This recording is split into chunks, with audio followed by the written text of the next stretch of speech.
وأشهد أن سيدنا ونبينا محمدا عبده ورسوله لا نبي بعده اللهم صل وسلم وبارك وكرم وتحنن وتفضل وتكرم على سيدنا ومولانا محمد وعلى آله وأصحابه وأزواجه وذريته وأتباعه إلى يوم الدين أما بعد سبحانك لا علم لنا إلا ما علمتنا إنك أنت العليم الحكيم وما أسألكم عليه أجرا إن أجري إلا على الله الذي فطرني رب العالمين.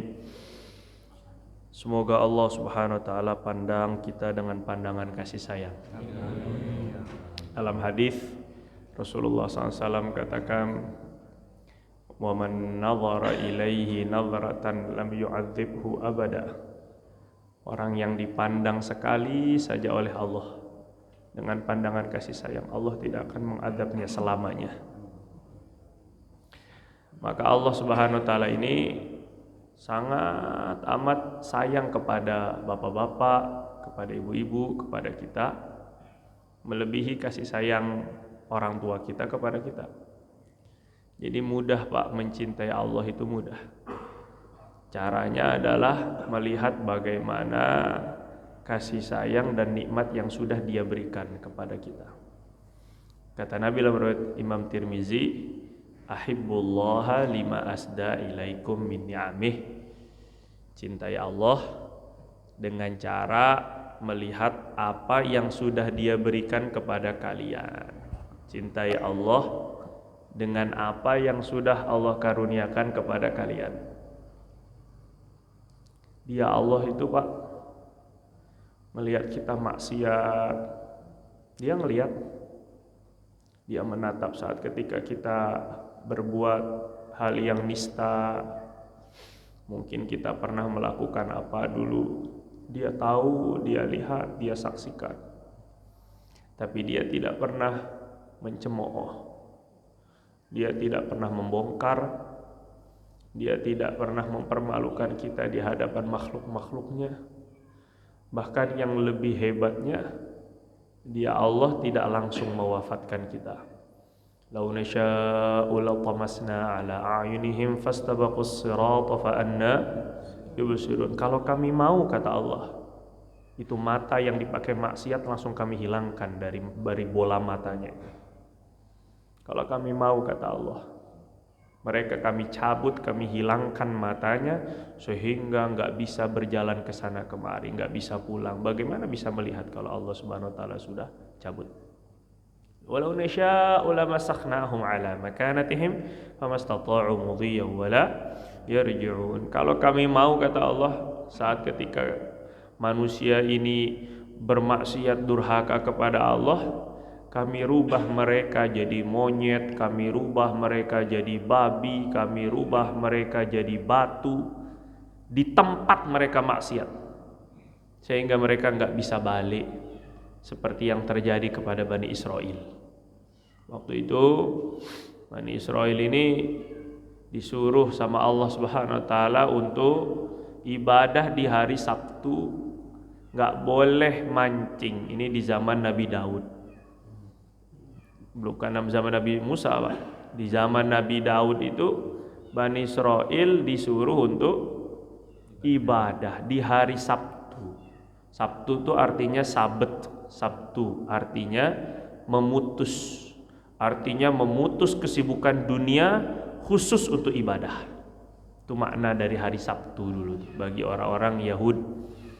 Akhirnya mereka ini aneh, Allah kasih ujian. Setiap hari Sabtu ikan-ikannya ngumpul di laut. Tapi di hari lain ikan-ikannya ngumpet. Akhirnya syaitan ini membisik-bisikkan. Kata setan kepada mereka, Allah itu ngelarangnya cuma ngambilnya aja hari Sabtu. Tapi kalau nangkapnya di hari lain, ngambilnya di hari Sabtu kan gak apa-apa. Syaitan ini pintar akhir-kali Pak. Akhirnya betul, kalau gitu kita bikin aja. Ada sebagian ulama tafsir bilang, dibuatlah mereka bikin kolam dekat laut. Kemudian dibuat saluran dari laut ke kolam. Mereka gali agak dalam, kemudian bikin parit ataupun bikin laluan air dari laut ke kolam. Kalau hari Jumat sore, paritnya dibuka. Jadi nanti ketika ada ombak, itu ikan-ikan hari Sabtu ngumpul, masuk ke dalam kolam, gak bisa balik ke laut. Nanti ngambilnya hari Minggu. Jadi mereka ini pinter ini. Hari Sabtu nggak boleh mancing, tapi bikin cara bagaimana biar tetap dapat ikan.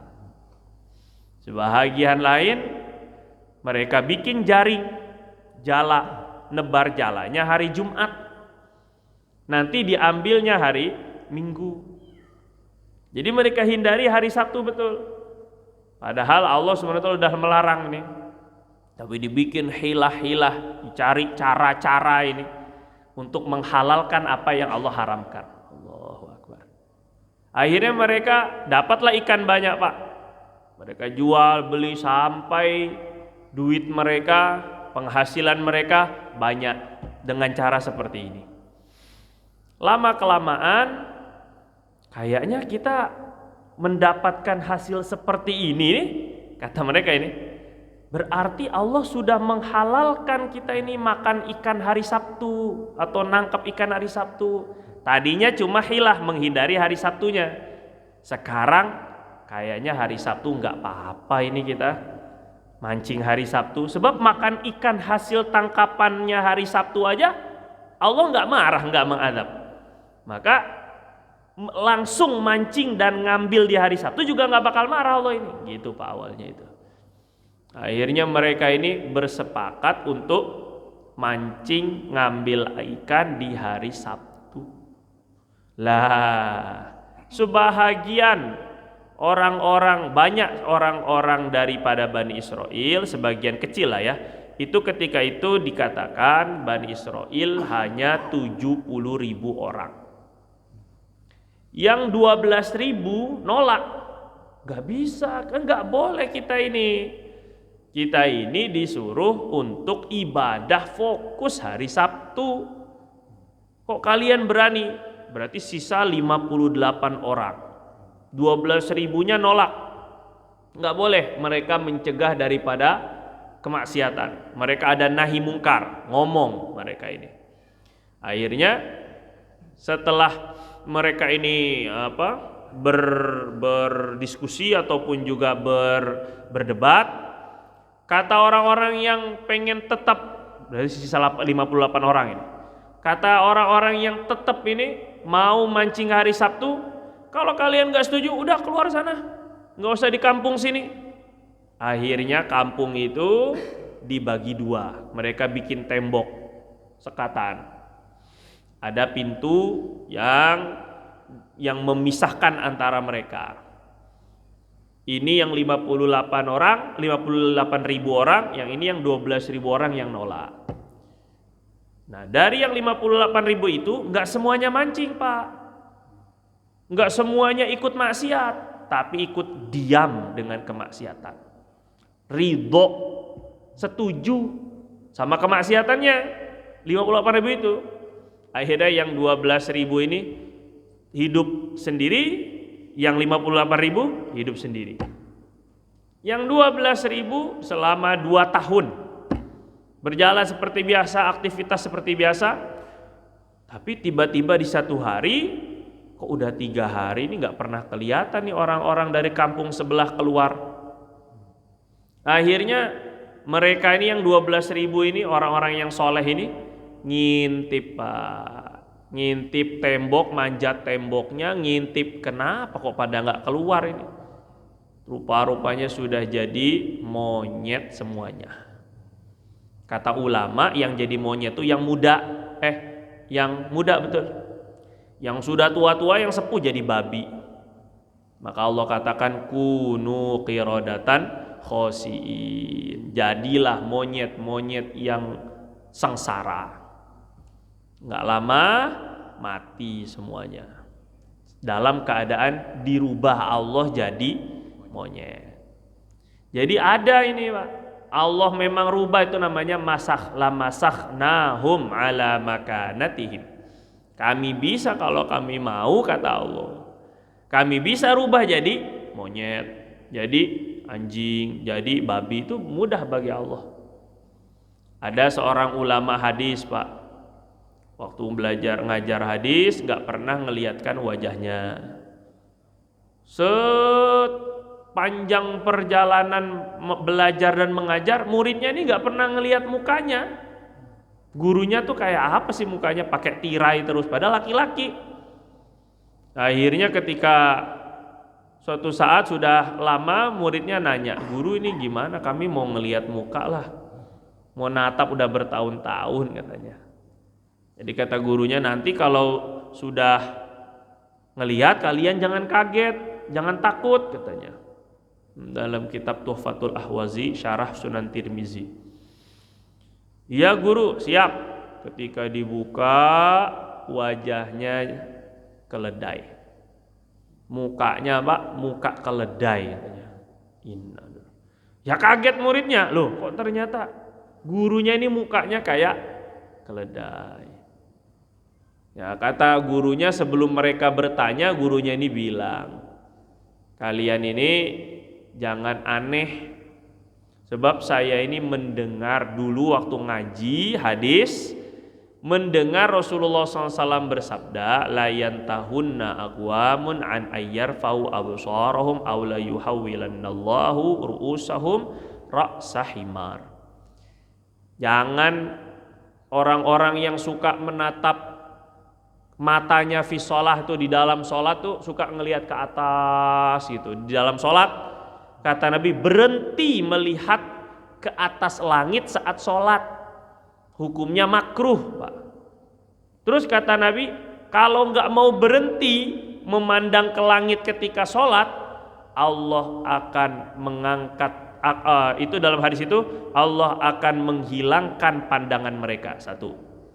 Ada hadis lain, la yantahunna aqwamun an ayyarfa'u ru'ushum qabla imamihim aw la yuhawwilannallahu ra'sahu ra'sa himar.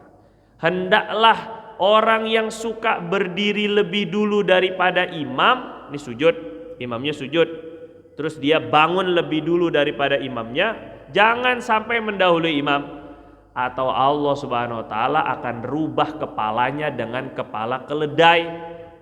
Nah ini ulama, ini syekh ini imam ini, saya waktu ngaji mendengar hadis itu saya coba, Allahu Akbar, berani-beraninya nih buat anak kok coba-coba, kata minyak caplang. Ya, akhirnya dia coba, dia bener nggak sih, masa iya Allah rubah jadi kepala jadi keledai. Akhirnya sebelum imamnya bangun, dia bangun duluan, maka inilah hasilnya, kata gurunya gitu Pak. Jadi ada orang-orang yang memang Allah langsung itu rubah menjadi hewan tuh ada. Dan Bapak jangan coba-coba. Bapak mau coba ya silahkan aja lah Pak, tapi jangan salahin saya pokoknya ya. Nah insya Allah. Kalau azab tidur di majelis ada nggak Pak ya? Enggak. Ya itu kan terlalu sakinah ini ya, terlalu tenang kita ini. Karena semalam merasa dapat Lailatul Qadar, jadi mungkin Bapak nih ya. Jadi udah merasa tenang hidup kayaknya ya. Masya Allah ini. Nah, akhirnya ini yang kita mau lihat. Allah Subhanahu Wa Taala itu sayang banget sama Bapak. Yang ngelihat kita maksiat, nutup pintu daripada makhluk, merasa nggak dilihat oleh siapa-siapa. Tapi Dia melihat itu nggak langsung dibongkar, nggak langsung diwafatkan Pak. Tapi dikasih kesempatan taubat sama Allah ini. Bapak masih hidup kenapa coba? Bukan karena kita ini soleh Pak. Kita ini masih hidup karena Allah kasihan, pengen dikasih taubat dulu sebelum mati. Ini maksudnya ini sampai sekarang. Padahal ya Allah, kalau layak tidak layak, nggak layak kita ini. Banyak yang kotor kita ya Allah. Dan Allah Subhanahu Wa Taala itu bilang gini, qul, sampaikan wahai Nabi, ya ibadiyalladzina asrafu ala anfusihim, sampaikan kepada hamba-hambaku, wahai hamba-hambaku, ya ibadi, wahai hamba-hambaku alladzina asrafu ala anfusihim, yang mereka terlalu banyak dosa dan melampaui batas terhadap diri mereka sendiri. Kita maksudnya sampaikan wahai Nabi kepada hamba-hambaku, wahai hamba-hambaku. Allah itu masih mengakui orang-orang yang banyak dosa kayak kita ini dengan hamba. Padahal banyak orang tua yang kalau udah terlalu nemen loh bahasa Jawanya ini, keterlaluan, anaknya tuh terlalu durhaka. Banyak orang tua yang udah gak mau lagi mengakui dia sebagai anak. Kamu bukan anak saya lagi, kurang ajar, kamu pergi dari rumah. Banyak orang tua yang kayak gini, Pak. Tapi Allah Subhanahu wa taala enggak. Tetap kata Allah, ya ibadi, duhai hamba-hambaku. Diakui tetap kita ini hamba-hambanya. Alladzina asrafu ala anfusihim la taqnatu mir rahmatillah. Jangan putus asa dengan rahmat Allah. Innallaha yaghfirudz dzunuba jami'a. Allah ampuni dosa kalian semuanya. Yang penting mau datang. Yang penting mau taubat. Yang penting mau berbuat baik. Innahu huwal ghafurur rahim. Ini sayangnya Allah itu, Pak, melebihi sayang ibunya bapak kepada bapak. Di zaman Nabi itu ada seorang ibu dari wanita kafiroh ya, zimmi. Jadi ada waktu para sahabat itu, Pak, menang perang, maka anak-anak dan kaum perempuannya ditawan, ditangkap. Dan ini hukum perang internasional dulu. Dari dulu di dunia itu pokoknya yang kalah perang, perempuan sama anak-anaknya itu jadi hamba sahaya. Itu dari dulu, dari sebelum Islam juga begitu. Nah, akhirnya ketika ditangkap, ternyata ibu sama anaknya ini terpisah. Sudah terpisah di mana, tapi ibunya ini nggak kuat, terlalu sayang, terlalu rindu, terlalu khawatir sama anaknya. Dia lari sana, dia lari sini, nyari ke kemah-kemahnya para sahabat, tentara-tentara sahabat. Mana anak saya, mana anak saya? Dia lari ke sana kemari. Waktu jumpa dari jauh, anaknya sama ibunya ini akhirnya saling berlarian. Mereka berpelukan dengan menangis. Anak saya, anakku, anakku. Rindunya ini anak dengan ibunya, rindunya ini ibu dengan anaknya. Para sahabat tuh ngelihat kayak gitu aja nangis, Pak. Mereka ini terharu sekali dengan kasih sayang si ibu ini kan. Akhirnya baginda Nabi SAW ini komentar. Kata baginda Nabi, ara'aitum, menurut kalian mulqiyatun hadhihi waladaha finnar, apakah mungkin ibu yang kayak begini melemparkan anaknya ke dalam api? Mungkin enggak menurut kalian? Enggak ya Rasul, enggak mungkin, ini ibunya sayang sekali. Maka Nabi bilang, Allahu arhamu bikum min hadhihi liwaladiha. Allah lebih sayang kepada kalian daripada ibu yang kayak gini kepada anaknya. Allah lebih sayang kepada bapak daripada ibu bapak sendiri. Nah, makanya kalau mau cinta sama Allah, lihat aja. Kadang kita ini, Pak, sangat mudah cinta dan terima kasih dengan orang yang suka ngasih hadiah. Bapak dikasih 10.000, terima kasih, biasa terima kasihnya. Gak lama itu orang ngasih lagi 100.000, lebih berterima kasihnya. Gak lama ngasih lagi 500.000, rutin 1 juta, terus naik. Oh, bapak pasti cinta sekali, dan kalau bapak punya anak, kalau bisa nikahin ya, Masya Allah. Kan kebanyakan kan calon mertua tuh gitu, Pak. Dibujuk pakai martabak, dibujuk pakai umroh, gitulah modusnya. Tapi bisalah itu. Semua orang tuh seneng kalau dikasih kebaikan, itu dikasih hadiah tuh seneng. Bapak dikasih jam tangan 1 juta nilainya. Wah, bahagia sekali, Masya Allah, cinta bapak. Kalau bapak seneng jam tangan, bapak senang mobil, dikasih mobil langsung cinta sama yang ngasih mobil. Maka yang ngasih tangan bagaimana nggak cinta? Kalau bisa cinta kepada yang ngasih jam tangan, masa nggak bisa cinta kepada yang ngasih? Nah, mahalan mana? Bapak pilih mana? Pilih dikasih jam nggak punya tangan, atau pilih punya tangan nggak punya jam? Nah ini kita ini lebih mahal kadang-kadang. Oh perempuan, apalagi Bapak, ke ibu, ke istri itu lagi cemberut, lagi asem mukanya, nggak usah banyak kata-kata puitis Pak, nggak usah, enek. Beliin aja berlian, nggak usah gede-gede 5 kilo. Itu udah wah sumringahnya luar biasa. Dikasih yang dia mau tuh luar biasa udah. Langsung cinta nih Pak. Padahal berlian sama jarinya itu, cincin sama jarinya, mahalan cincinnya. Mahalan jarinya. Jadi yang ngasih jari itu kok nggak bisa dicintai, masa yang ngasih cincin aja bisa dicintai. Nah ini penting, kadang kita suka lupa. Makanya kalau ibadah itu landasannya tuh karena cinta kepada Allah, enak Pak, nggak pengen cepet-cepet selesai terawih. Karena landasannya kan cinta, ini kan ketemu sang kekasih ya Pak ya. Mestinya, mestinya itu gitu teorinya. Mestinya begitu. Loh kan Bapak kan pernah kasmaran kan? Bapak lebih berpengalaman dari saya kan? Sejak 1928 kan Bapak. Udah kayak Sumpah Pemuda. Kasmaran tuh kayak apa? Woi, orang kasmaran itu di teleponnya aja sampai pengeng kuping teleponan, sampai pegel WA-WA-an. Masya Allah. Kalau dulu nggak ada WA ya Pak ya? Masya Allah. Surat-suratan tuh, berpengalaman kan Bapaknya?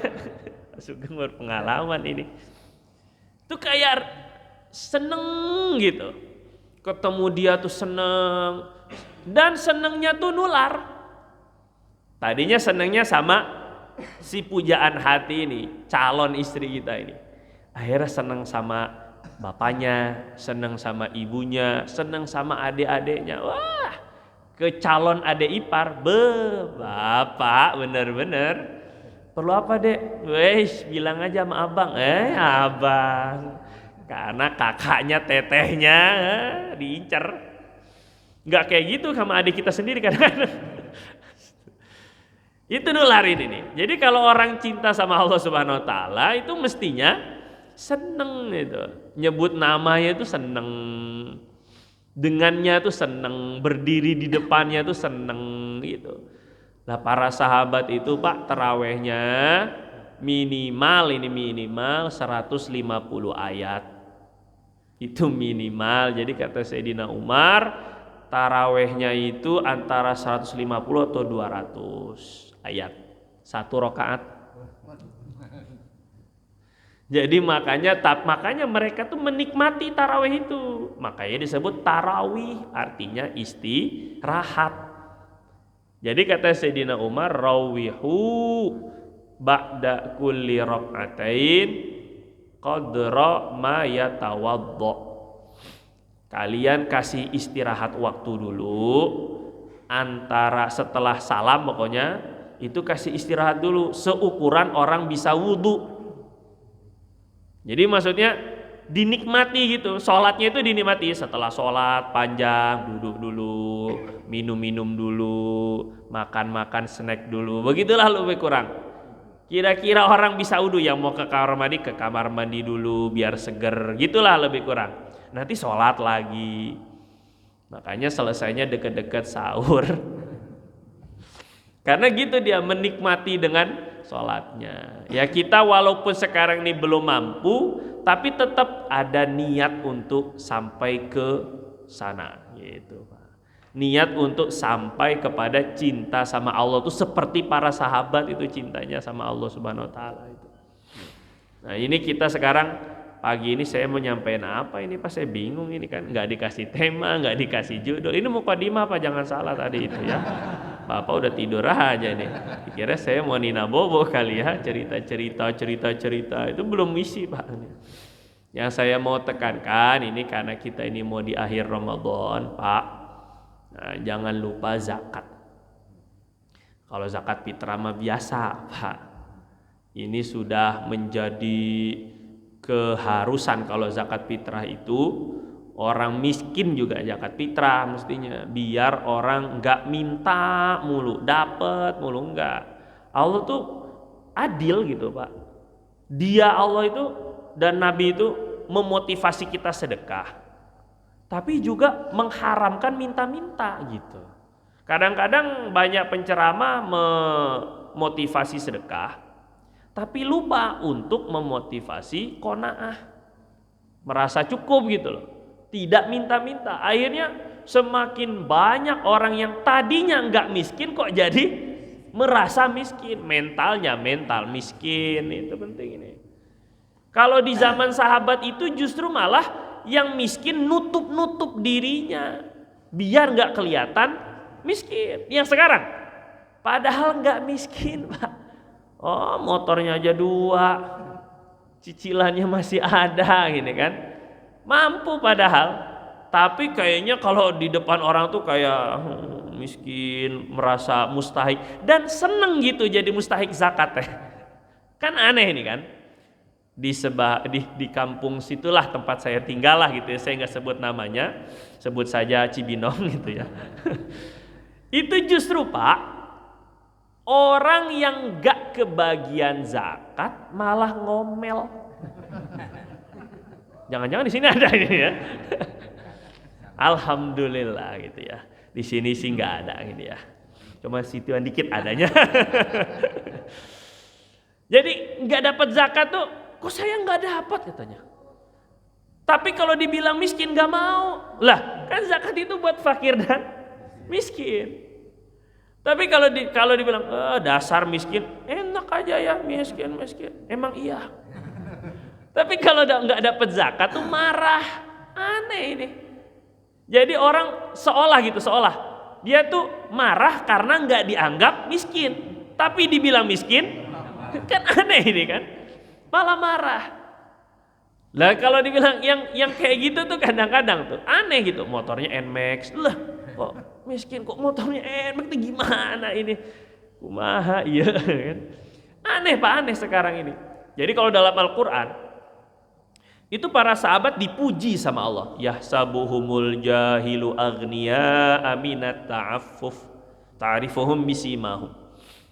Mereka tuh orang yang nggak tahu dengan keadaan diri mereka, menyangka mereka tuh orang-orang kaya, orang-orang mampu, orang-orang nggak berkebutuhan mereka itu.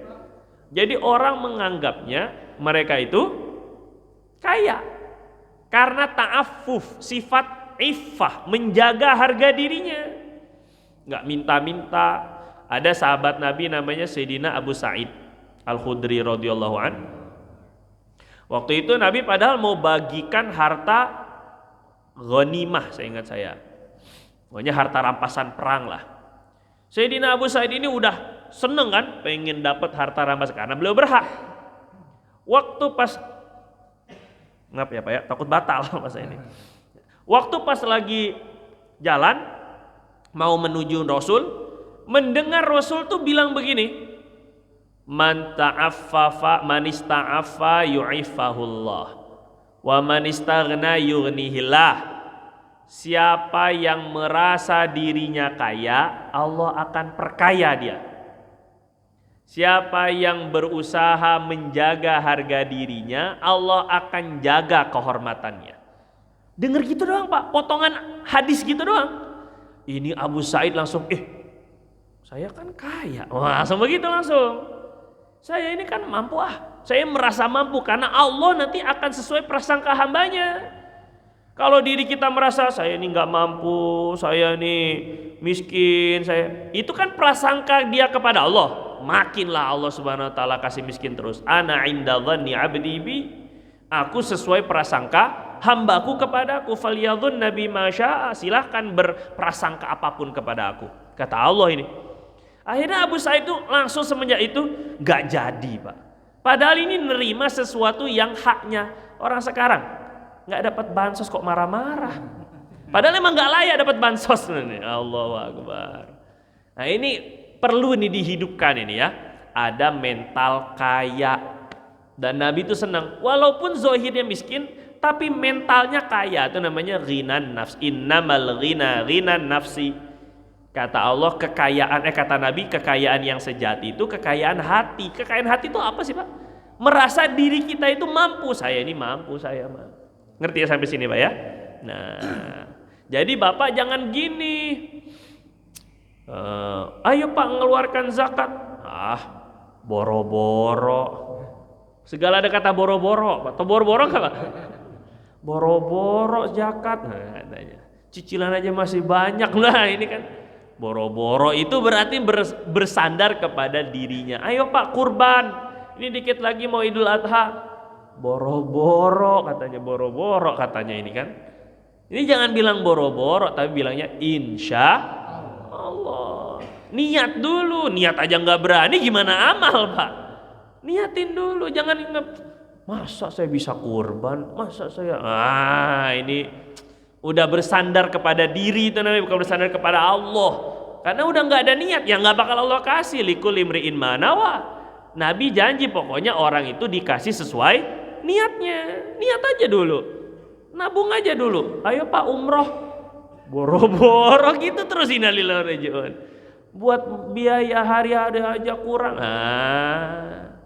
Jadi seolah-olah itu Allah nggak mampu ngasih kemampuan dia untuk umroh. Jangan bilang boro-boro, tapi bilangnya apa? Insya Allah Pak. Insya Allah Pak. Bapak niat insya Allah aja berat, bagaimana mau amalnya ini? Allahu Akbar. Insya Allah Pak. Nah gitu dong. Niat insya Allah. Pokoknya Allah mampu lah. Yang penting Bapak niat dulu. Penting ini diniatkan dulu. Nah sama juga sama kayak zakat. Ada banyak orang itu nganggep dirinya tuh nggak wajib zakat. Padahal ngitung aja belum. Saya mah nggak mampu kayaknya, kan? Saya mah belum nisab kayaknya. Allahu Akbar. Zakat itu sama kayak sholat, direndeng kalau bahasa Betawinya,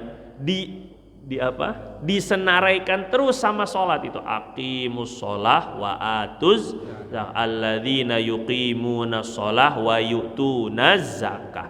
Pokoknya sholat sama zakat itu direndeng itu bahasanya. Disandingkan terus. Makanya kata Sayyidina Abu Bakar, pokoknya yang memisahkan antara sholat dan zakat saya perangin. Kalau dulu mereka waktu di zaman Nabi itu membayar zakat, ini kan setelah Nabi nggak ada, orang-orang nganggap kita ini udah nggak wajib zakat katanya. Banyak orang-orang ini murtad waktu Nabi meninggal. Kita ini udah nggak usah wajib zakat lagi karena zakat itu waktu masih ada Nabi. Firman Allah, wow ini pakai firman Allah lagi. Khudz min amwalihim shadaqah. Nabi disuruh ambillah wahai Nabi dari harta mereka zakat. Jadi kan yang suruh ngambil zakat itu siapa? Nabi. Nabinya udah nggak ada, berarti kita nggak wajib bayar zakat. Nah loh ini kan, bener-bener memang asyam bener ya mereka ini. Akhirnya Sayyidina Abu Bakar tuh bilang, yang memisahkan antara kewajiban sholat dan zakat saya perangin. Yang dulu bayar zakat kepada Nabi sekarang nggak bayar zakat lagi, kita perangin. Sampai Sayyidina Umar tuh agak komplain. Kok engkau mau memerangi orang Islam katanya? Kok engkau memerangi orang Islam? Kan Nabi bilang aku diperintahkan umirtu an uqatilan nas, aku diperintahkan oleh Allah untuk memerangi orang sampai mengucap la ilaha illallah, asyhadu an la ilaha illallah wa asyhadu anna rasulullah. Iya, tapi illa bihaqqiha la yahillu damun muslimin, tidak halal darah seorang Islam, orang kecuali ketika dia illa zanin, kecuali ketika dia berzina muhson, zina udah nikah dirajam, atau dia murtad al-mufariq lil jamaah. Terus siapa yang sudah mengucapkan la ilaha illallah man qalaha faqad asama minni dima'ahum wa amwalahum illa bihaqqiha. Siapa yang sudah mengucap la ilaha illallah dia nggak bakal dibunuh, nggak bakal diperangi, kecuali kalau melanggar hak Islam. Nah kata Sayyidina Abu Bakar dia melanggar orang zakat itu. Nah makanya ini bapak-bapak sebelum menyatakan diri bahwa tidak mampu, bapak harus tahu dulu bahwa kita ini wajib zakat atau enggak. Jelas ya Pak ya? Nah ini saya mau tekankan itu, karena biasanya gini Pak, padahal mah zakat mal itu tergantung haul masing-masing. Bapak mulai dagangnya misalnya bulan Januari, berarti akhir tahunnya Desember. Atau kalau pakai bulan Hijriah Muharram, berarti akhir tahunnya Zulhijjah. Kalau bapak dagangnya bulan Maulid pertama kali, berarti akhir tahunnya Sofar tahun berikutnya. Intinya setahun masing-masing beda-beda kan? Cuma masalahnya kita ini inget zakatnya kalau mau lebaran. Makanya diingetinnya tuh pas lagi mau lebaran. Ya walaupun gak masalah, misalnya bapak sekarang ini mulainya tadi misalnya Maulid ya, haulnya itu mulainya 1 tahunnya itu mulainya di bulan Maulud kan, Rabiul Awal. Tapi di mana di Ramadan diingetin zakat, Syawal, Lebaran, terus bapak mau mengeluarkan zakat, padahal belum haul, maka boleh. Yang penting ada syarat-syaratnya. Jadi mempercepat zakat itu boleh, tapi cuma 1 tahun cepetinnya. Begitu pula misalnya bapak mulai maulid, nggak keluar, mestinya kan maulid lagi kan? Ternyata pas maulid lagi nggak keluar karena nggak ada yang ngingetin. Karena saya bilang tadi, zakat tuh diingetinnya pas lagi Ramadan. Maulid nggak keluar, Rabiul Akhir nggak keluar juga, Jumadil Awal, Jumadil Akhir, Rajab, Sa'ban, Ramadan baru ngeluarin. Berarti kan lambat kan dari haulnya, juga nggak masalah. Karena nanti akan terputar Ramadan tahun berikutnya. Jadi setiap Ramadan aja ngeluarinnya, sama aja haul juga nantinya. Bisa dipahami gak Pak ini ya? Nah, jadi sekarang untuk zakat perdagangan, bapak yang dagang, bisnis, mau sambil kerja dan bisnis, hati-hati. Perlu diperhatikan. Yang pertama adalah di akhir tahun aja ya, di akhir tahun. Nggak penting modalnya kecil, modalnya gede, itu nggak penting. Yang penting di akhir tahun bapak lihat. Pertama yang dilihat adalah stok barang. Stok barangnya dinilai dengan harga jual karena ada untungnya. Kalau dinilainya pakai harga beli mah nggak ada untungnya. Jadi di zakat itu untungnya juga dizakati, makanya dikonversi. Yang dagangnya mobil, jelas itu mah 2 mobil aja udah kena, 1 mobil aja udah kena kadang-kadang ya, karena nisabnya 85 gram emas, sekitar 80-an juta, 85-an juta. Jelas ya Pak? Pertama apa tadi? Tuh kan Bapak nggak nyambung kan, Bapak ini Lailatul Qadar bener emang kita ini ya. Yang pertama ini adalah stok barang Pak. Stok barang yang ada nih di akhir tahun Bapak hitung. Bapak jualan ciki dihitung atuh-atuh. Permennya berapa nih sisanya nih kan? Cikinya berapa, apa segala macam, minyak, gula, tehnya, itu dinilai pakai rupiah. Harga jual.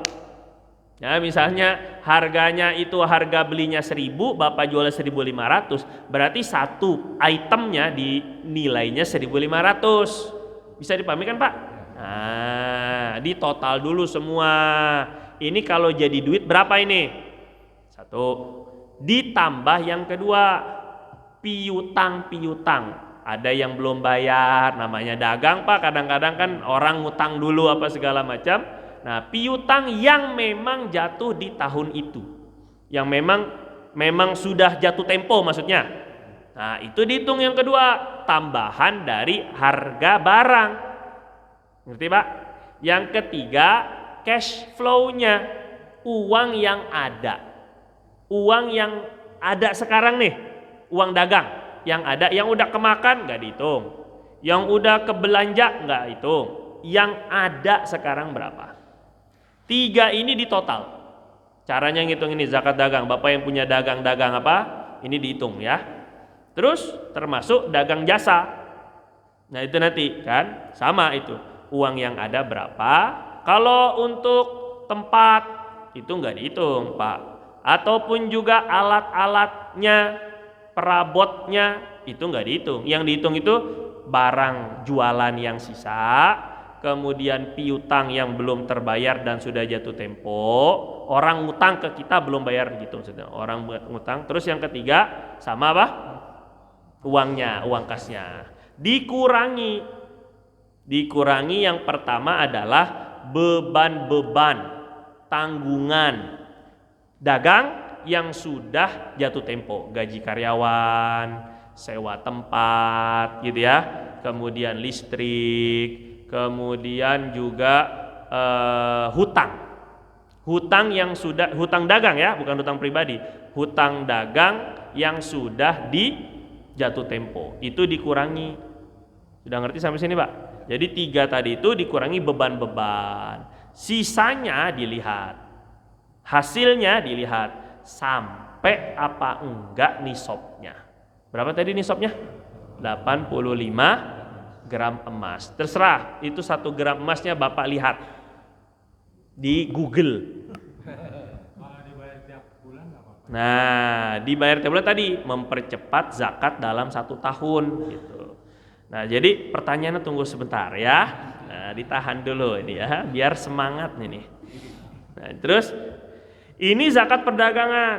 Nah, bapak-bapak yang kira-kira dagangannya nggak sampai 85 juta, ini kita ambil kehati-hatian.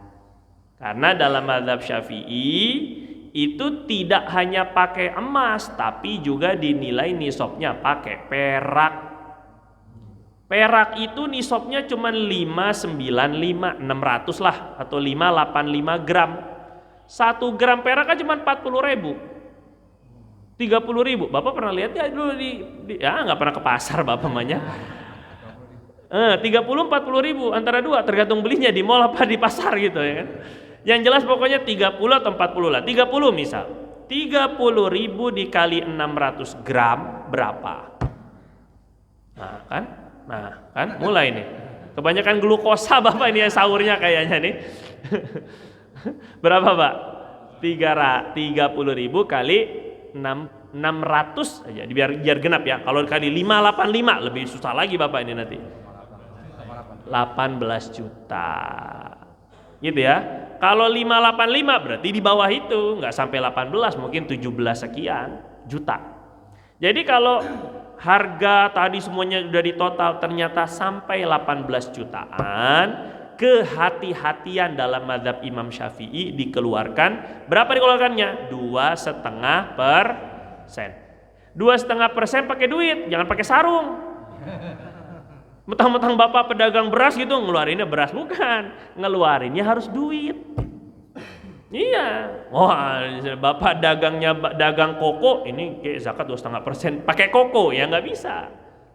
Ngerti ya Pak ya? Harus pakai duit, tapi duitnya nggak ada. Ya cari pokoknya segitu. Bapak intinya Bapak tahu dulu bahwa Bapak punya utang zakat sekian, nah gitu maksudnya. Masalah duitnya belum ada, ya nanti bisa dibayaran nanti. Sekarang saya baru nyetok barang banyak, jadi uangnya masih di barang gitu, masih jadi barang gitu, belum jadi duit. Paham gak Pak kira-kira? Nah ini kan orang dagang gitu kan. Jadi akhir tahun keburu uangnya udah dipakai buat nyetok. Nah maka yang penting Bapak tahu dulu ukuran zakat Bapak berapa, bayarnya bisa nanti, bisa dipahami ya. Nah gitu, kalau udah ada duitnya baru bayar. Yang jelas bayarnya harus pakai duit. 2,5% doang Pak. Jadi kalau Bapak itu tadi di total 100 juta, hanya 2,5 juta keluarnya. Dari 100 juta masih ada 97,5 juta buat kita, gitu maksudnya. Tenang aja Bapak, nggak usah takut. Duh sayang banget 2,5 juta katanya nih kegedean. Ya silakan aja kalau mau dimakan mah. Disayang-sayang akhirnya nggak jadi keluar. Tar dulu dah, ada keperluan lain lah, ada apalah buat anak, macam-macam akhirnya nggak ada uangnya nanti. Utangan siap-siap setruk pokoknya. Ya gitu Pak ya. Karena zakat itu kotoran kok disayang-sayang. Bapak emang ada yang sayang sama empupnya? Aduh saya habis makan nasi padang nih sayang ini. Apa iya ada? Kan nggak ada Bapak, yang ada sumblep. Nggak bisa jadinya, malah mahal malah. Iya, mulus tahan karena sayang gitu. Habis makan pizza ini sayang katanya. Malah akhirnya malah usus buntu tah. Nah, itu malah makin mahal. Begitulah zakat. tahan, akhirnya malah bangkrut, akhirnya kisruh rumah tangganya, akhirnya sakit, macam. Itu syukur di dunia. Kalau nggak di akhirat lebih parah. Jadi ular, kalau kata bahasa Nabi itu jadi syuja'an akro. Jadi ular bertaring, ada tanduknya hitam. Jadi di sini. Nah, ini makanya penting ini ya. Ini zakat perdagangan. Nah, terus kemudian termasuk juga Pak, zakat penghasilan. Kalau penghasilan berarti gaji ya. Ini gaji di total setahun ditambah bonus-bonusnya, THR-nya, tidak dikurangi dengan keperluan hidup. Kalau sampai 85 juta, kok jadi bengong Bapak, tegang gitu Bapak ya.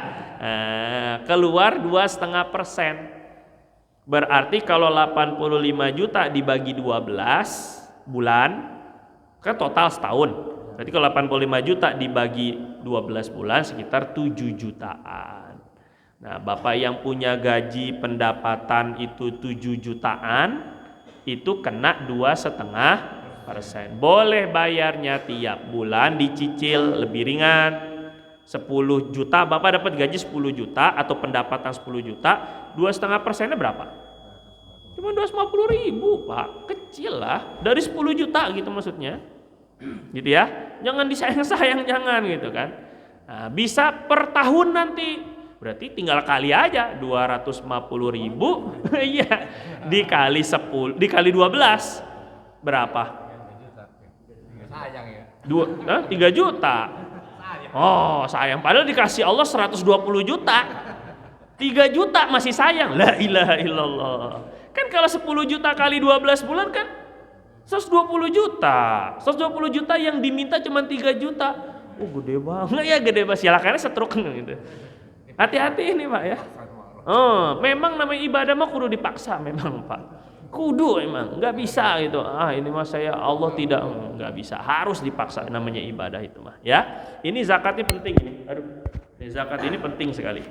Kalau setiap orang, sekarang saya tanya ini Pak ya, seandainya semua orang yang berpenghasilan 7 juta ngeluarin zakat, waduh, itu bisa makmur kita orang Islam ini Pak. Ini karena kita ini nggak ngeh gitu sama zakat gitu. Iya, justru lebih engehnya itu dengan pajak. Pajak mobil. Pajak apa aja gitu kan? Artinya kalau pajak tuh ada peraturannya gitu. Harus kalau nggak bayar pajak nanti ditilang, nanti didenda, macam-macam lah gitu, dipersulit. Iya. Tapi justru dengan zakat enggak. Kalau di Malaysia tuh ada ini, dia kalau habis bayar zakat mal itu dikasih kwitansi. Itu bisa mengurangi pajak. Jadi lebih enak gitu orang itu kan, daripada saya bayar pajak semua, mendingan saya bayar buat zakat, tunai kewajiban saya, kurang zakat pajak saya. Gitu maksudnya. Tapi salah juga kalau ada kantor instansi yang orang nggak gaji sampai 7 juta dipotong zakat lah, gimana? Itu mah infak, iuran faksa. Kalau belum 7 juta gajinya, itu belum dapat kena wajib zakat. Ngerti ya Pak ya? Ya 4 juta kali setahun kan cuman pokoknya segitu. 48 juta baru kan, belum 85 jutaan, misalnya belum 85 gram emas. Kok udah dikurangi dengan atas nama zakat? Kalau perusahaan mereka punya zakat sendiri dalam zakat perdagangan, jangan bebani karyawan, nggak boleh. Mereka keluarkan tetap full gaji karyawan. Nah gitu maksudnya, ya Pak ya. Jadi harus kalau atas nama sedekah pun harus izin dong sama yang punya duit, yang punya gaji, nggak boleh sembarangan. Ini penting ya, kita jadi tidak mewajibkan kepada yang tidak wajib, tidak juga melepaskan yang sudah wajib, gitu maksudnya. Ini adil gitu loh maksudnya zakat itu. Ini untuk zakat penghasilan, ada zakat tabungan. Jadi kalau ada uang, ada surat berharga, model giro atau wesel ataupun cek, gitu ya. Yang nyimpen belum dicairkan itu termasuk bukan surat tanah. Surat tanah enggak? Ya suratul aman Pak tenang. Oh, enggak. Ya, kalau rumah ini tidak dizakati, mobil itu tidak dizakati kecuali rumah dan mobil yang dipakai untuk dagang. Maksudnya yang dijual, beli lagi, nanti beli lagi di mana, jual lagi, beli lagi di mana, jual lagi. Itu namanya perdagangan. Nah, tapi kalau misalnya gini, ada orang dapat warisan, Pak. Terus dia mau ngejual rumah sampai setahun nggak ke laku-laku, nggak kejual-jual. Ini nggak wajib dizakati. Karena itu bukan perdagangan, itu cuma ngejual saja tapi tidak buat dagang. Beda sama orang yang memang bisnis properti.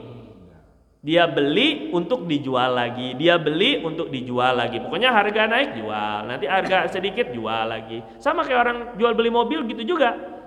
Dia beli mobil modal nih kan satu, nanti tawar-nawar, ada yang nawar lebih tinggi, jual dapat untung sekian, nanti itu dihitung perdagangan. Tapi kalau jual mobil karena butuh, jual rumah karena BU, butuh uang gitu ya kalau ada bahasa BU, nah maka itu tidak dikenakan zakat. Bisa dipahami Pak ya bedanya ya. Nah zakat uang, zakat surat berharga ini sama. Haul 1 tahun 85 gram emas senilai itu keluar 2,5% dalam bentuk uang. Jangan batak misalnya, ataupun di luar batu atau apalah. Nah terus kemudian sama juga dengan kontrakan. Kalau kontrakan itu sama dengan penghasilan. Kalau hasil kontrakannya 7 juta per bulan, berarti kan setahun juga tadi sampai sama kayak gaji tadi, itu juga kena zakat. Bisa dipahami apa ya? Mudah kan ini kan? Kalau saya bicara zakat pertanian, Bapak kayaknya nggak ada yang petani ini kan kayaknya nih kan? Agak jauh lah. Kalau saya bicara zakat peternakan, kayaknya nggak ada tampang-tampang jaga kandang ini kan Pak. Jadi maksudnya ini yang lebih relate lah maksudnya. Yang paling sering itu ya perdagangan sama penghasilan, sama tadi tabungan. Nah itu ya. Tapi kalau sebelum 1 tahun berkurang dari 85 jutaan atau 85 gram emas, Bapak nyimpan emas, Bapak nyimpan duit. Nah, Bapak nyimpan surat berharga. Itu kalau di total semuanya 85. Cuma karena lagi perlu sebelum setahun Bapak keluarin. Pakai. Nah, ini misalnya dipakai buat apalah? Belanja kayak apa, makan apa segala macam. Sebelum setahun ya, itu enggak wajib zakat. Tapi kalau niatnya kabur dari zakat, siap-siap setruk. Karena lari dari Allah itu emang dikira Allah bisa dikadalin gitu maksudnya. Iya diakalin, nggak bisa kita kan, nggak bisa kita ngakalin Allah. Kalau niatnya bukan karena lari dari zakat boleh, gitu ya Pak ya. Kan kayak perhiasan. Perhiasan itu emas-emas yang dipakai ibu-ibu dan sebagainya. Itu yang dipakai mah nggak dizakati. Kalau dipakainya gantian pun itu nggak kena zakat ya. Yang disimpan setahun baru kena zakat. Kalau dipakai nggak, dipakainya pun yang normal. Kalau bapak memakai emas haram. Jadi kalau bapak pakai tetap dihitung zakat. Karena nggak dianggap pemakaiannya gitu ya. Nah, sama normal tadi. Normal itu maksudnya sesuai dengan kebiasaan. Ya kalau berlebihan itu dengan mau lari dari zakat maksudnya gitu kan. Sekilo itu udah kayak barbel ini kan kanan kiri. Nah ini jelas kena zakat hitungannya tetap. Gitu ya Pak ya. Nah, begitulah lebih kurang Pak. Ini seputar zakat. Ada pertanyaan nggak dulu sampai sini Pak? Nah silakan. Nah, kalau zakat emas itu sekali aja atau terus-terusan? Emas, Pak, ini kan misalnya Bapak punya 100 gram, kan 85 gram ya. Kalau 100 berarti udah masuk ya. Nah, 100 gram Bapak simpen ternyata 1 haul kan sudah, keluarlah 2,5 gram. Harus emas Pak ngeluarinnya. Bukan duit. Iya, bukan duit Pak, ngeluarkannya emas. Jadi jadi gini ya Pak, dalam zakat itu dari segi cara pembayaran zakat itu dibagi dua. Ada yang bayar zakat itu pakai benda yang dizakati, ada yang pakai harganya atau duitnya, dicairkan jadi duit. Nah, yang harus dizakati pakai bendanya itu emas, perak, pertanian, peternakan. Adapun perdagangan, penghasilan tadi itu dinilainya termasuk surat-surat berharga itu pakai uang. Beda tuh, beda ya. Nah sekarang kalau Bapak, terus gimana dong? Pak masa dipecah? Enggak, beli dulu 2,5 juta atau 2,5 gram emas baru dizakati. Loh, senang banget Bapak ya. Malah lebih enak Pak sebenarnya. Saya yang enak menerima misalnya ya. Yang nerima itu yang enak maksudnya. Tunggu sebentar ya Pak. Setelah dikurangi jadi 97,5 berarti kan? Nah, tapi kalau masih 97,5 setahun berikutnya masih nggak 85 gram? Masih, kurangi lagi.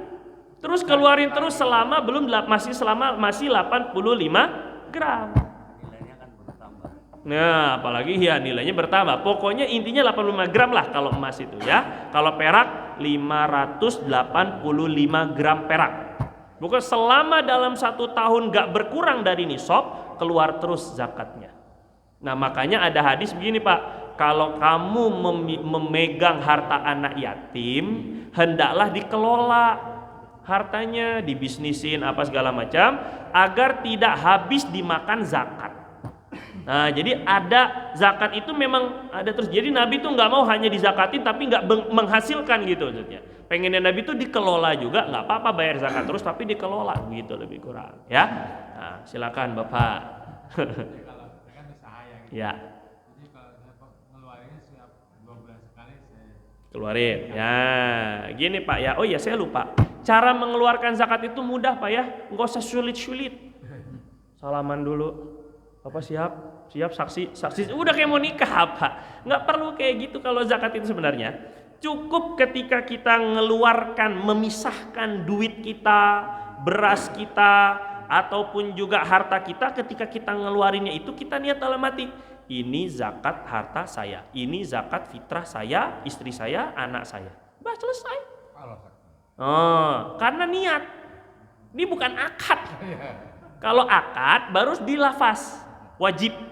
Tapi kalau niat itu enggak wajib lah, tapi sunnah, tetap dianjurkan, tetap dilafazkan, ikrarkan, nawaitu an ukhrija zakah. Nah, itulah yang biasa dibaca.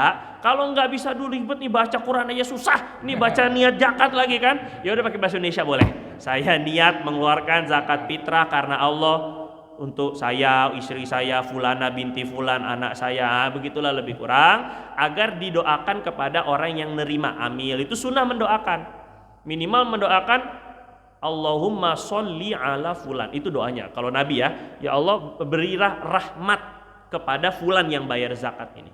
Nah, itu ada doa begitu dalam hadis, Allahumma sholli ala Ali ibni Abi Aufa. Nah, terus kembali ke sana tadi. Niatnya jadi gampang. Bapak zakat boleh ditransfer, kan zakat tadi penghasilan kan, pakai duit. Sekarang mah nggak pakai duit Pak, mobile banking. Nah gitu dong ya. Ketika Bapak transfer, dalam hati Bapak niat, saya niat ini zakat mal saya, selesai. Yang kedua, orang yang dizakati nggak mesti tahu bahwa ini zakat. Nah, nggak mesti tahu Pak. Iya, nggak perlu tahu, nggak apa-apa. Misal ya Pak, misalnya kayak tadi kasus Bapak, ini saya nyambung maksudnya apa yang saya jelasin nyambung. Bapak tadi kalau saya langsung rapel 1 tahun, aduh berat kayaknya nantinya kan kelihatan 2,5 juta tuh kayak berat gitu ya.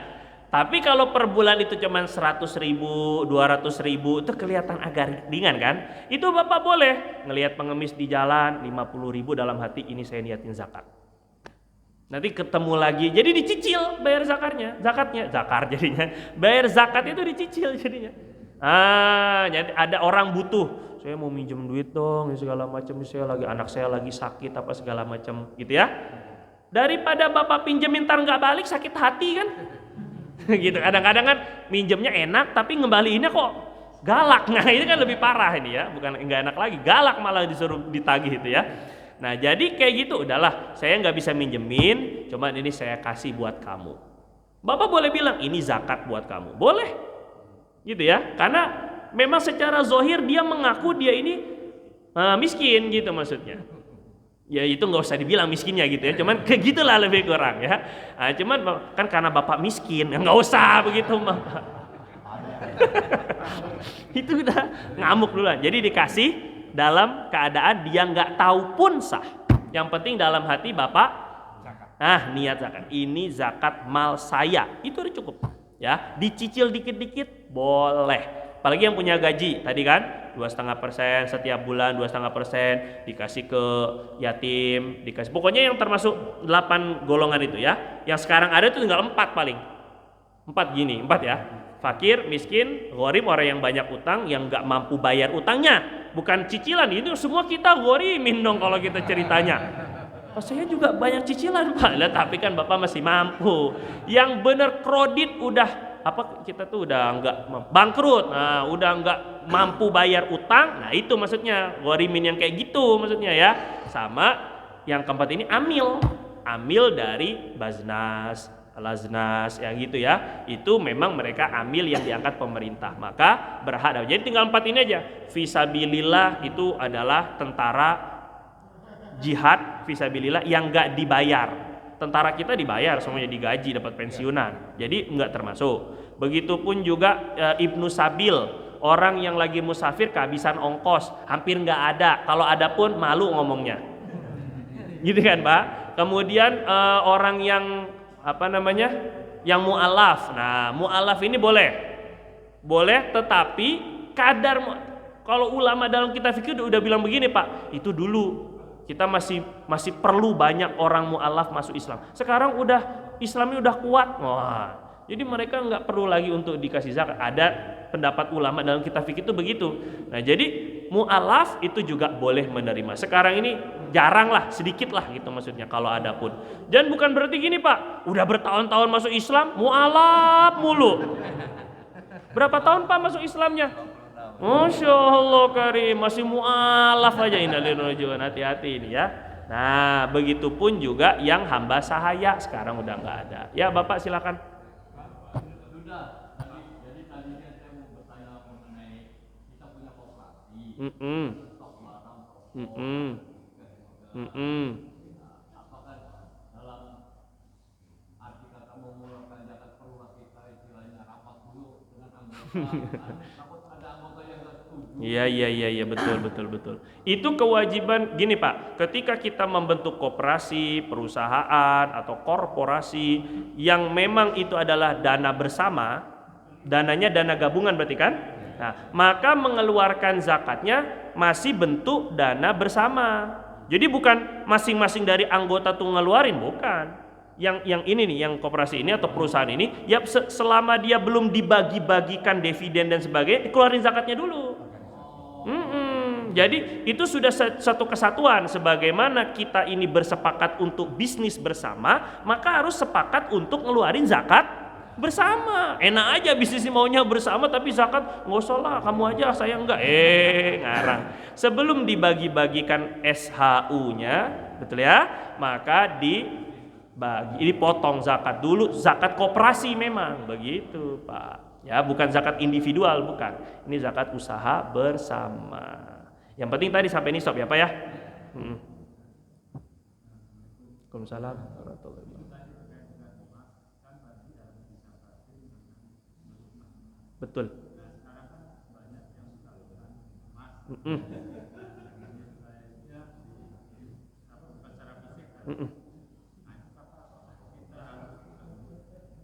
Emas. Ya, sekarang ini ada cicilan emas. Cicilan emas betul ya, cicilan emas ya kan? Iya, mirip lah itu, makan beda bahasa aja itu sebenarnya. Sebenarnya gini Pak, kalau Bapak perhatikan baik-baik, misalnya di Bank Syariah ya, BSI, itu ada cicilan emas. Tetapi mereka pakai akad, bukan akad jual beli langsung. Jadi akadnya itu nyewa. Nah, bukan, akadnya itu adalah nabung. Nah, nanti kalau nabung, terus kemudian nanti kalau sudah sampai kepada tenornya itu udah habis ya, cicilannya selesai, baru dikasih emasnya. Jadi selama nyicil, maksudnya kalau akadnya cuma nabung, selama nyicil itu belum milik kita sebenarnya. Kalau belum milik kita, syarat zakat itu milkut tam, harus sempurna kepemilikan kita terhadap begitu, terhadap barang itu. Lah barangnya masih nyicil, belum sempurna milik kita, makanya belum wajib dizakati. Maka coba Bapak lihat dengan akadnya itu. Sama dengan tadi nabung emas. Nabung emas itu kan bahasanya aja, padahal mah nabung duit bukan nabung emas gitu kan. Nah, dengan per gram yang hanya tertulis di digital, beda dengan misalnya nabung emasnya itu belinya gini, Bapak beli 10 gram per bulan. Beli 10 gram per bulan, mau dititipin kek, mau di kita sendiri gitu ya, tapi memang kita beli fisiknya. Nah ya, 10 gram per bulan, 10 gram per bulan, berarti kan 10 juta, kurang lebih ya, sebulan. Hebat banget itu kalau udah bisa begitu kan ya. Setiap bulan, maka setelah sampai 85 gram baru terhitung haulnya. Ya, yang 10 gram pertama, itu jelas haulnya beda dengan 10 gram yang ke-8. Kan begitu mestinya kan? Karena kan cicilannya. Berarti kalau mau semuanya 85 gram ini haulnya atau 90 gram karena 10 gram per bulan kan? Berarti haulnya itu setelah sampai bulan ke-9 baru dihitung haul betul akhir. Nah, begitu, Pak. Jadi setelah 90 atau 85 tadi baru dihitung haulnya. Lah kalau masih dicicil, masih sama tadi menabung, baik emas fisik maupun enggak fisik, itu belum sepenuhnya di tangan gitu maksudnya Pak. Tabungan itu kita sudah mencukupi nisabnya misalnya. Ya. Tabungan kita sudah 100 gram. Ya. Itu juga tidak wajib. Nah sekarang begini pertanyaannya, apakah kan itu masih bentuk digital Pak ya, maksudnya hanya bentuk angka dulu kan. Yang penting Bapak punya tabungan 100 gram di aplikasi mana begitu ya. Nah apakah kalau Bapak mau cetak langsung bisa apa enggak? Kalau Bapak ketika saat kapanpun Bapak mau cetak itu 100 gram, Bapak bisa dapat fisiknya, berarti sama saja itu dititipkan, wajib emas juga. Tapi sekiranya ini nggak bisa dicetak kecuali nanti sudah sampai tertentu, itu berarti Bapak belum memiliki emas sepenuhnya berarti. Gitu, itu cuma nitipin duit. Nah, berarti keluarnya duit, gitu. Bisa dibedain nggak Pak ini bedanya? Nah, tinggal tergantung aplikasinya tadi, bisa langsung dicetak kapanpun apa enggak gitu. Kalau enggak mah hati-hati Pak, ini emas-emas digital nih. Waalaikumsalam warahmatullahi wabarakatuh. Misalkan nih ada saya punya usaha misalnya, contohnya kontrakan. Mungkin kalau secara fisik saya 10 kontrakan, satu kontrakannya 10 juta, saya satu kontrakan misalnya 1 juta. Berarti 10 juta. Betul. Masuk lah tuh. Tapi dalam perjalanannya si kontrakan itu macam-macam. Betul. Betul. Ada yang bayaran nunggak gitu ya. Nggak seindah yang dibayangkan. Iya benar. Sesuai dengan target. Betul. Itu apa masih Wajib zakat. Ya, jadi gini Pak, yang dilihat itu di akhir tahun, setiap tahun doang, totalnya. Total Bapak dapat penghasilan daripada kontrakan itu terlepas daripada ada yang cuma 2 bulan, 3 bulan, ada yang nunggak, ada yang kabur, ada yang banyak lah namanya kontrakan. Iya, pengalaman. Bukan pengalaman kabur Pak, Bapak saya, abah saya punya kontrakan gitu kan, satu gitu, kabur Pak, dicopot lagi ininya, Allahu Akbar, lampu-lampunya segala diambil, astagfirullah. Nah jadi yang kayak gitu Bapak lihat di akhir tahunnya doang, makanya ada catatannya. Nah ini penting nih, setiap bulan Bapak dapatnya berapa itu dicatat, nanti di akhir tahun terserah Bapak tentuin akhir tahunnya kapan, yang enak mah Ramadan kan. Nah, jadi tinggal sampai nggak 85 jutaan, kalau sampai 85 gram. Iya, kalau nggak sampai ya udah berarti nggak wajib, gitu ceritanya Pak. Ya, jadi nggak dilihat per bulannya apa segala, nggak dilihat. Sudah cukup? Oh, iya. Keluarin aja langsung Pak lah. Orang tua itu kan tanggungan kita. Iya betul. Sementara semua orang harus wajib zakat. Zakat. Apakah orang tua itu wajib Nah, gini Pak, zakat fitrah. Kalau zakat mal pribadi masing-masing ya. Kalau zakat fitrah itu orang yang wajib kita nafkahi, wajib kita zakat fitrahi. Sekali lagi ulang ya, orang yang wajib dinafkahi, wajib kita zakat fitrahi. Sekarang pertanyaannya, yang wajib dinafkahi ini siapa? Satu, ke samping ya, istri. Atau istri. Wah, gitu ya. Nah, pokoknya istri lah intinya ya. Mau 1, 2, 3, 4, pokoknya ini wajib dinafkahi. Berarti wajib di zakati. Yang kedua, anak. Anak yang mana? Anak yang masih wajib dinafkahi yaitu baligh. Di dalam kompilasi hukum Islam, artinya hasil ijtihad ulama Indonesia yang itu dijadikan undang-undang kompilasi hukum Islam ini, anak itu dianggap baligh, artinya dia mandiri secara ekonomi setelah usia 21. Kalau ikut fikih, Pak, mimpi junub malamnya, paginya udah nggak wajib dinafkahi, kan repot itu kan. Bocil masih 1 SMP. Ayah, semalam aku mimpi enak. Oh, kamu udah mulai kerja sendiri, nak. Bapak udah nggak wajib nafkahi kamu. Allahu Akbar. Kalau orang dulu, Nabi itu 8 tahun udah dagang, udah diajarin dari kecil. Orang sekarang kuliah juga belum bisa ngapa-ngapain. Kadang-kadang gitu. Ini agak beda kita sama sahabat ya. Kalau sahabat tuh dari kecil emang udah diajarin usaha, Pak. Makanya 15 tahun udah bisa nikah. Udah berani. Kalau sekarang 22 belum berani nikah. 25 juga masih taran-taran dulu. Gitu kan. Nah, ini maksudnya. Nah, kembali. Jadi saya nggak nyindir yang di sini sih, nggak. 21 itu kalau kita ini 21 itu masih wajib dinafkahi, 21 ke bawah. Maka anak yang semacam ini masih bisa kita masih wajib kita zakati fitrahnya. Tunggu. Yang ketiga, nah gitu Pak, makanya. Yang kedua, orang yang anak kecil yang dari nomor 2 ini, yang anak itu pertama tadi kalau belum balik atau belum usia 21 ikut ijtihad orang Indonesia ini, maka wajib masih bisa difitrahin. Sudah ya Pak sampai sini ya? Atau anak yang lebih dari 21 tapi sakit, tapi nggak mampu kerja, nggak mampu gerak apa segala, ada mungkin berkebutuhan khusus, maka ini juga wajib dinafkahi, maka wajib dizakati. Sama ke atas, jadi ke samping istri, ke bawah anak, sama cucu kalau dia yatim. Berarti kakeknya yang wajib nafkahi gitu ya, atau neneknya. Maka ke atas itu ayah dan ibu, termasuk kakek dan nenek. Ketika ayah ibu nggak mampu untuk ada ayah ibunya atau saudara-saudaranya, anak-anak dari nenek ini nggak mampu, cucu itu masih ada kewajiban untuk menafkahi, maka bisa difitrahin.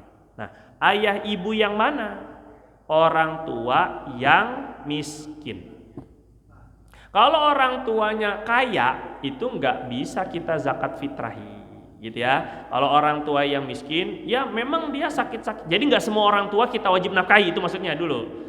Bukan nggak wajib kita kasih, kita tetap ngasih. Walaupun nggak wajib kita nafkahi, tetap bapak. Kalau masih punya orang tua, mah ngasih. Punya mertua ngasih, walaupun sedikit, gitu ya. Walaupun tapi kontrakannya banyakan bapak, ya tetap Pak. Ini kan sebagai bentuk bakti aja, gitu maksudnya, ya. Cuma yang sudah kaya itu tidak wajib dinafkahi, maka nggak bisa bapak bayarin zakat fitrahnya. Nah terus bapak saya bayarin buat orang tua juga, padahal orang tua mampu, nggak sah fitrahnya, jadi sedekah. Nah bedanya di sana. Sama kayak kita mau bayarin anak kita yang udah lebih dari 21, itu nggak boleh kecuali diizinkan oleh si anak. Ngomong dulu, abang, ayah bayarin ya ininya zakat fitrahnya. Iya, baru bisa bayar kita zakat fitrah. Tapi kalau dia nggak tahu-tahuan, udah gede nih, udah dewasa gitu ya, terus kita bayarin, ini nggak sah, jadinya sedekah. Nah, makanya hati-hati. Termasuk juga saudara-saudara kita tidak wajib kita nafkahi. Tidak wajib, abang, adek itu nggak wajib kita nafkahi. Cuma kalau kita mau ngasih zakat ke mereka malah bagus. Zakat. Nah, malah justru bagus zakat ke saudara yang tidak mampu, gitu Pak. Cukup? Kok masih banyak ini? Bisa kopi ini kopinya mana kopi? Ya paham. Maka yang wajib menafkahi itu yang wajib menzakati. Tapi lebih baik keluar dari perbedaan pendapat ulama tergantung kepada diwajibkannya di tempat orang yang wajib dizakati, yang kena zakatnya itu berarti orang tua di kampung, dia zakatnya mereka zakatnya di kampung. Jadi bapak transfer aja uangnya, mereka yang zakatin. Ya begitu, bagusnya begitu ya. Keluar dari perbedaan pendapat ulama, karena ulama bilang nggak boleh memindahkan zakat dari luar kampung orang yang wajib zakat. Kan mereka wajib zakat di sono gitu kan, tapi kita di sini mau ngeluarin gitu. Sebahagian ulama nggak memperbolehkan gitu, makanya kita nggak membuka zakat untuk Palestina gitu. Yang nggak, takutnya mana banyak yang bilang nggak sah. Ya pas berarti, pokoknya di mana ada takbiran, dia lagi takbiran lagi di mana gitu aja. Karena kewajiban zakat fitrah itu waktu takbiran. Ya bapak 2 menit.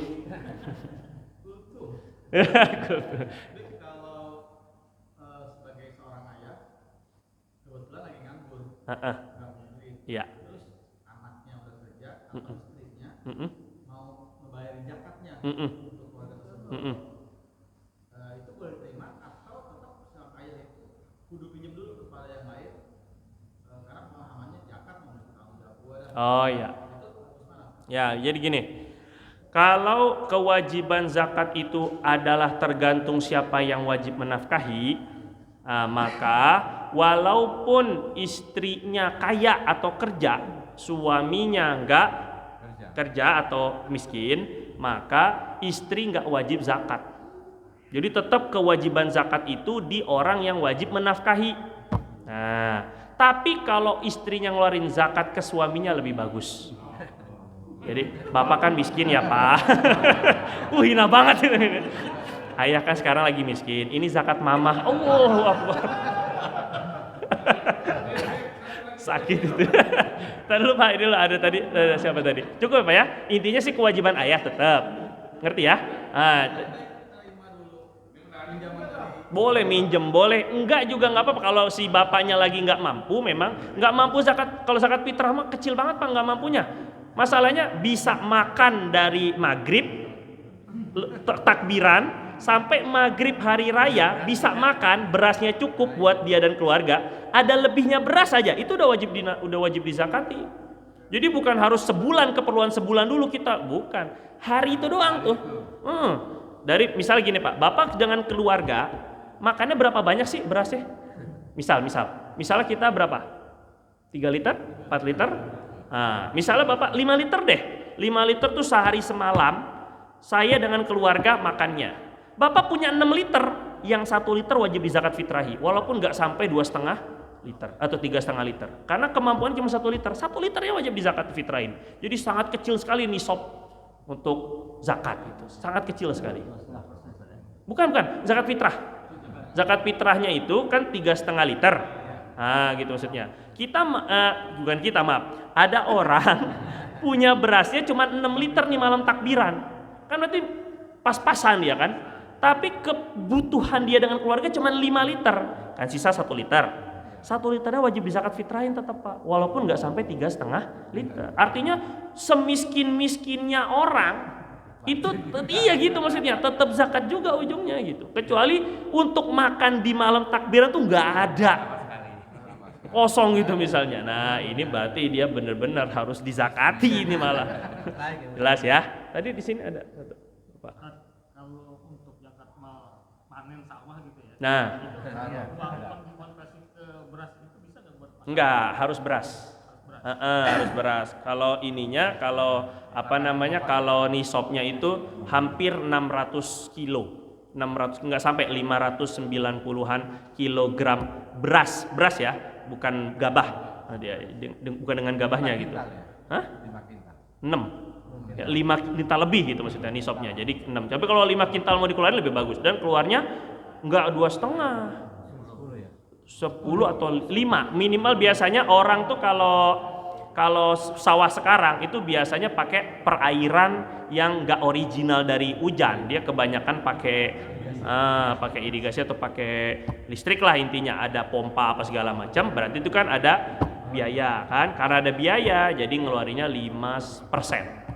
5%, 1/20. Ya, kalau irigasi atau hujan, ada hujan itu baru 10%. Gede, Pak. Makanya jadi petani itu kasihan juga gitu kan. 600 kilo misalnya, udah hasil 600 kilo keluarnya 10% aja. Waduh, 60 kilo. Bapak 2,5%-nya udah mencak-mencak. Oh gimana sih, berat nah gitu kan. Jangan. Terakhir ya Pak ya. Aus masalahnya.